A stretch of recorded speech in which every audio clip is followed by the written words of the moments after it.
ঢাকা সেনানিবাসের কেন্দ্রীয় মসজিদ প্রাঙ্গণে সকাল ৯টায় বিশ্ব শান্তি প্রতিষ্ঠায় জীবন উৎসর্গ করা সেনাবাহিনীর ৬ শান্তিরক্ষীর জানাজা অনুষ্ঠিত হয়।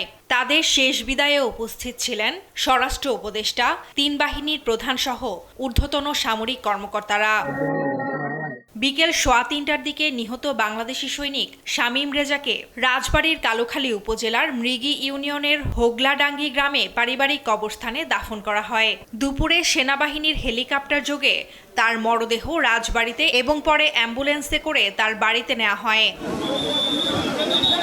নিহত কুড়িগ্রামের ২ সেনা সদস্য শান্ত মণ্ডল ও মমিনুল ইসলামকে জানাজা শেষে পারিবারিক কবরস্থানে সামরিক মর্যাদায় দাফন করা হয়েছে।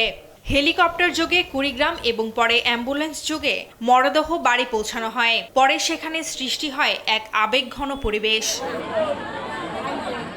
সেনাবাহিনীর লন্ড্রি কর্মচারী সবুজ মিয়ার মরদেহ দুপুরে হেলিকপ্টার যোগে গাইবান্ধার তুলসীঘাটে নেওয়া হয়। পরে অ্যাম্বুলেন্সে করে তার গ্রামের বাড়ি পলাশবাড়ির আমলাগাছি গ্রামে পৌঁছালে স্বজনদের আহাজারিতে ভারী হয়ে ওঠে চারপাশ। পরে গার্ড অব অনার শেষে বিকেল ৩টায় বাবার কবরের পাশে শায়িত হন তিনি।